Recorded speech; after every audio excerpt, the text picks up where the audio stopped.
임대차 시장의 또 다른 이슈입니다.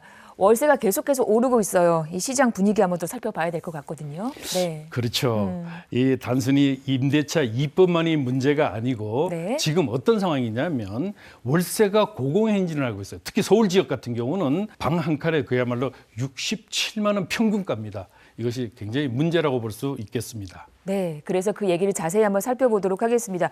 표를 봤더니 한 달간 서울의 원룸 이 전월세 가격을 한번 비교를 해봐야 될 것 같아요. 네, 2월에 서울 원룸 평균 전월세 시세를 보게 되면은요. 전세가 평균 2억 1,400원. 요건 강남구입니다. 그리고 서초구 같은 경우는 2억 7,600원. 여기 보시면은 우리가 지금 원룸에 대한 월세 기준으로 보게 되면은 강북 지역과 강남 지역은 몇 배? 2배 차이가 나는 것을 알 수가 있는데요. 요것은 임차예요.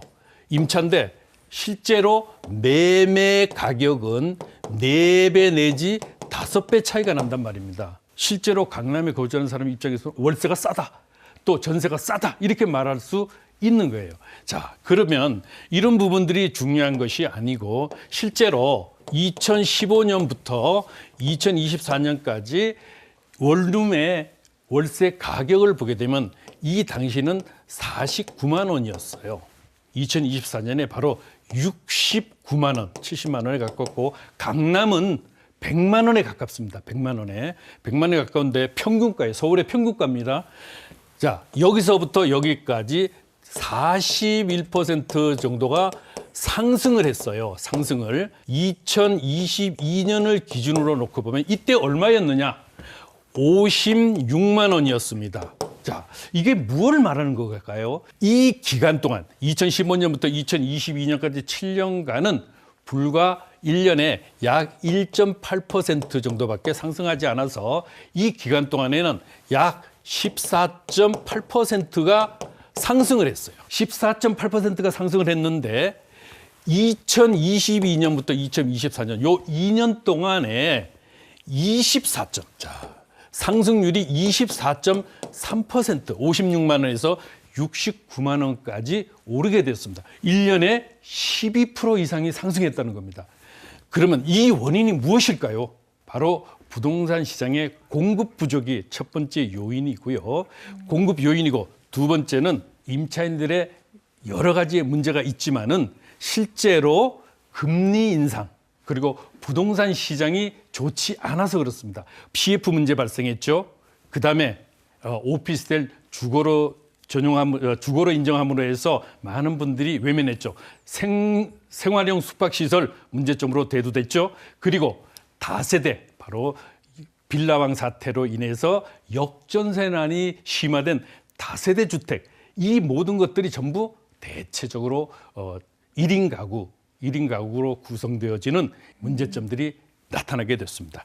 이렇기 때문에 이 부분들을 우리가 살펴보게 되면은요, 바로 부동산 경기의 침체, 금리 인상, 그리고 바로 여기에 따른 공급 부족의 원인이다라고 볼 수 있겠습니다. 네, 지금 원룸 시장 중심으로 월세 선호 사상이 이렇게나 두드러지고 있다라는 것을 살펴봤는데 아파트 시장도 만만치 않다고 들었거든요. 거기 네, 분위기는 그렇습니다. 어떻습니까? 네. 아파트 시장 또한 마찬가지로 보시게 되면은 여러 가지 문제점이 있는데요. 네. 지금 실제로 이제는 본격적으로 전세에서 어떻게 이제는 월세 시대로 넘어가고 있다.